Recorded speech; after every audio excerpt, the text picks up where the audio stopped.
আসসালামু আলাইকুম, বিসমিল্লাহির রহমানির রহিম।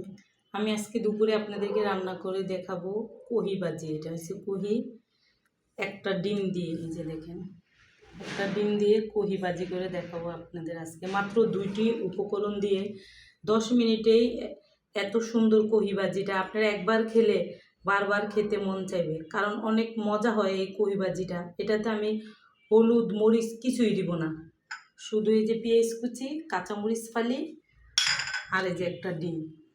এই ভাজিটা আপনারা একবার খেয়ে দেখবেন, এত মজা হয়। আমি এখন পরিমাণ মতো সয়াবিন তেল দিব, এই যে দেখেন, কারণ বেশি তেল দিলে ভাজিটা ভালো হবে না, বেশিও না কমও না, একবারে মিডিয়াম। কারণ আপনার যতটুক ভাজি ততটুক আন্দাজে তেল দিবেন। তেলটা গরম হয়ে গেছে, আমি এখন পেঁয়াজটা দিয়ে দিব। এই যে দেখেন, পেঁয়াজটা দিয়ে একটু হালকা ভাজা ভাজা করবো।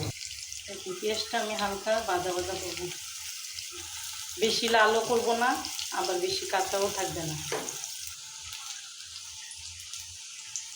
পেঁয়াজটা দেখেন আমার হালকা ভাজা ভাজা হয়ে গেছে।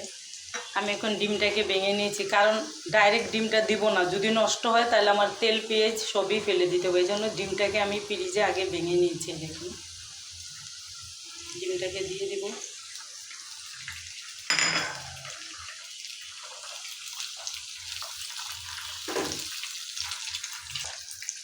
কাঁচামরিচ ফালিটা দিয়ে দিব, কারণ এখানে আমি কাঁচামরিচ একবারে ডাইরেক্ট 2 ফালতা করে দিচ্ছি, কারণ গুঁড়া মরিচ দিব না এই জন্য।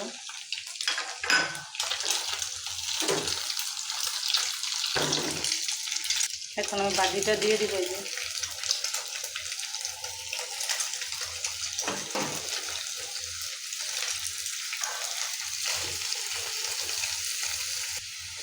ভালো করে নেড়ে এখন আমি ঢাকনা দিয়ে দেবো, কারণ এখন আমি লবণটা দিব না, এখন লবণটা দিলে বেশি পানি উঠবে, এই জন্য একটু পরে লবণ দেব। ঢাকনাটা দিয়ে দিব, 10-15 মিনিট পর আবার দেখব। ভাজিটা দেখেন কি পরিমাণের পানি উঠেছে, এই যে দেখেন, আপনাদেরকে দেখেন অল্প উঠেছে, কারণ আমি ভালো করে জড়িয়ে নিয়েছি দেওয়ার সময়, তারপরে দেখেন পানি উঠছে। এই কারণে আমি লবণটাকে দিইনি, কারণ পানিটা একটু শুকিয়ে আসবে তারপর আমি লবণ দিব। এখন আমি ঢাকনা দিব না, এইভাবেই ভাজিটাকে ছড়িয়ে দিব। এখন পানিটা কমে আসছে, এখন আমি লবণ দিয়ে দেবো পরিমাণ মতো।